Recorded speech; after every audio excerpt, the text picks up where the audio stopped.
So, Celeste, I want to make this video discussing this to you. Of course, a lot of other listeners, pigeonholing. Here's some pigeons in their little cubbies. Pigeonholing is a process that attempts to classify disparate entities into a limited number of categories, usually mutually exclusive ones. The term usually carries connotations of criticism, implying that the classification scheme referred to inadequately reflects the entities being sorted, or that it is based on stereotypes. And here's some pitfalls. Using categories that are poorly defined because they are subjective. You'll see later on that the definition of planet is very, very poorly defined. And this goes over the very issue that we're dealing with here. Entities may be suited to more than one category. Example, rhubarb is both poisonous and edible. Entities may not fit into any available category. Example, asking somebody from Washington, D.C. which state they live in. Entities may change over time, so they no longer fit the category in which they have been placed. Example, certain species of fish may change from male to female during their life. This is a big one with stellar metamorphosis. The objects change, so they no longer will fit in the same category they were placed in, and that outlines the big problem. Attempting to discretize properties that would be better viewed as a continuum must be taken with caution. Example, while sorting people into introverted and extroverted, one must keep in mind that most people exhibit both traits to some degree. I know, Celeste, you're very extroverted, but you have introverted parts, and I'm very introverted, but I have extroverted parts. So we can both be viewed on a continuum. I'm sure a lot of other people are like that. And then there's the whole political example. But basically, pigeonholing is what NASA is doing. They say there are planet types. This is major, major pigeonholing. They say there are gas giants, Neptunian, super Earth, and terrestrial planets. And here's their diagram on their webpage. Look, NASA, this is coming from them. They say there's gas giants, there's Neptune-like, there's super Earths, and there's terrestrials. This is pigeonholing 101. Because these objects are not permanently in their position forever. And they didn't form in situ, and they use that word in situ a lot, or as is. So basically, the NASA astronomers and people who work with those astronomers at Caltech and various places, they think that because you see the object as it is currently, that's how it formed, that's how it's going to remain. Nothing to see here. Move on, ladies and gentlemen. We solved the mystery of planet formation. But no, that's a huge, huge issue. These objects become terrestrial objects. Gas giants become Neptune-like, become super Earth-like, become terrestrial-like, and eventually disintegrate even further. And we know this because that's what stellar metamorphosis discusses. The gas giant objects are over here, and they eventually become Neptune-like, and then super Earth-like, and then terrestrial. And the paper here wants to discuss the pigeonholing reasons inside of this theory. This is paper number 421. As exoplanet data is collected, astronomers need to use a theory that can guard them against the pitfalls of pigeonholing discoveries. The very first pigeonholing of observations came from the ancient Greeks. They divided stars that were not moving from the stars that moved by making the terms star and wandering star, or planet. This simple mistake cannot be continued, or else it will cause continued confusion by expansion of the pigeonholing. Some pitfalls that the original ancient Greek pigeonholing caused are outlined. Number 1, using categories that are poorly defined because they are subjective. The difference between planet and dwarf planet was highlighted with the Pluto problem. Is Pluto a planet or not? To pigeonhole or not to pigeonhole? That is the real question. It seems astronomers have kept with the ancient Greek tradition of pigeonholing observations, as Pluto is now defined as dwarf planet. Such definition is meaningless in stellar metamorphosis. It is just the remains of a dead star. And that's very important.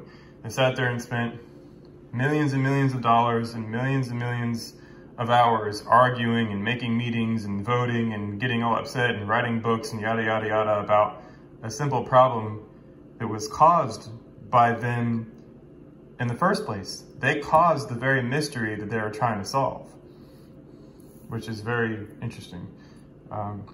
Number 2, entities may be suited to more than one category.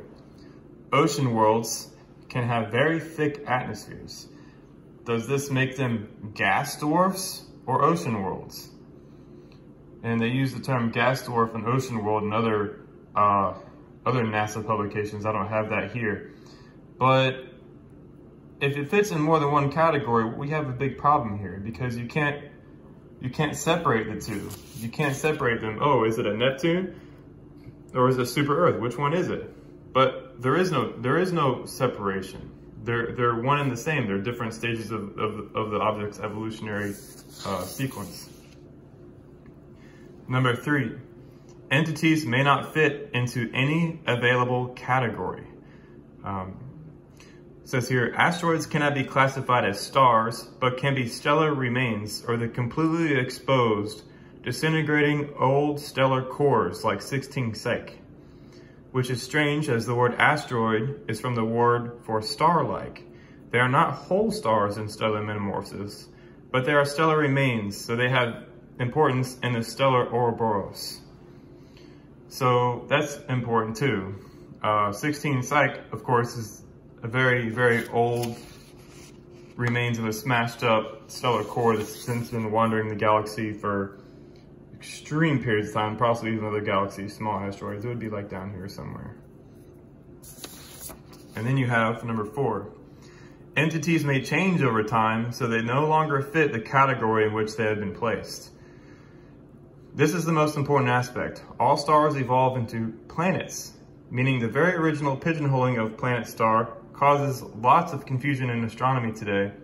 If you classify a blue giant as some giant star that just disintegrates into nothing, you miss the part where it cools and becomes a very large, hot, white star. The same goes for every single star in the universe.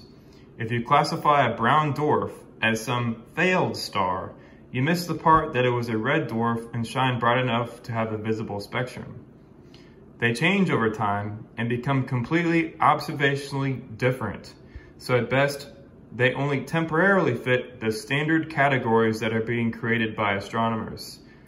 A good way for the reader to see where the astronomers make this mistake is to look for the words in situ. I had already said that, which means in the original place or in position.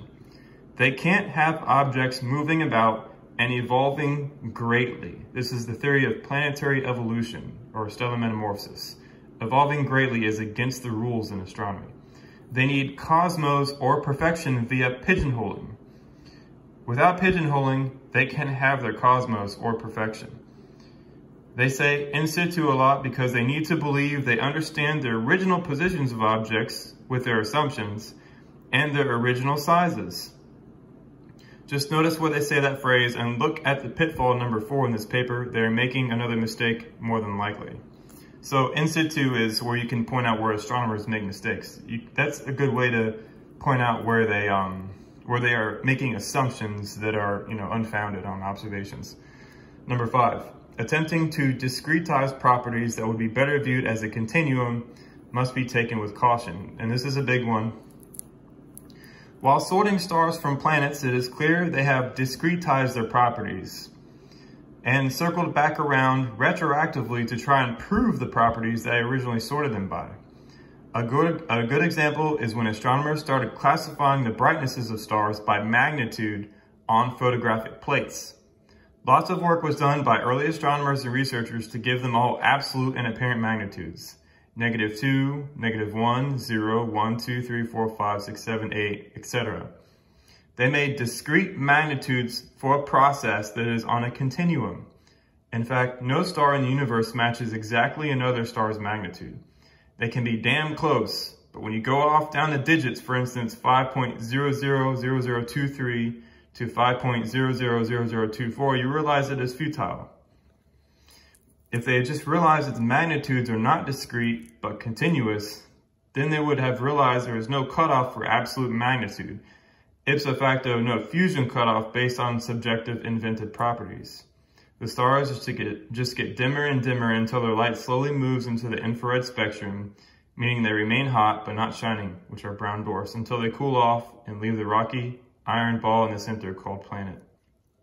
Instead, in the nuclear age, they all had the uranium and plutonium and the power of ultimate war, so they just lost their heads for a time. And I go off on that for a little bit, but that's in the paper. Anyways, the reason why I wanted to go over this is it's very dangerous to accept people who just tell you something is true, and you're just supposed to accept it, you know. And they have the big authorities and all the money and all the grants and all the power, and that's a problem. I remember listening to Thomas Sowell, an economist. He said that it's easy to consolidate power. Okay, it's easy to take a very few amount of people and clump them all together in one room, and then these are all the powerful people, and then they dictate what happens to everybody else. But when it comes to knowledge and understanding, you can't consolidate that very easily. You can't take all the knowledge of all the world and put it together in a few human minds. Knowledge and power are not equal for that reason. Knowledge can be separate all over the earth. There's a lot of people out there with consequential knowledge. For instance, a good example was if you're flying in an airplane and your landing gear isn't going down, you need to figure out what to do. But a politician up in Washington, D.C. isn't going to know that your landing gear isn't coming down. So the consequential knowledge of that pilot trying to figure out how to land the airplane without landing gear is imminent. And that's the same thing with all knowledge. You can know something that people that are consolidated in universities or in large institutions like NASA don't know. You can know things that they don't know because it's very, very, very, very difficult to consolidate knowledge. I mean, we can try to, but it's impossible because there's always something out there that's very important that we need to share. And I think it's quite common that astronomers, they think that because they have all the power and all the universities and all the grants and all the authority, that they also have all the knowledge, but that's not true at all. These objects are evolutionary in structure. They all evolve on very, very, very long time scales. And for those who are new to this theory, the gas giants are intermediate age stars. Neptune-like stars are around 1 billion years old. Super Earths and terrestrials are many billions to trillions of years old, and they're definitely dead objects like Mercury. But anyways, I don't want to repeat myself with that. All right, I think that sums up this pigeonholing talk. There you go.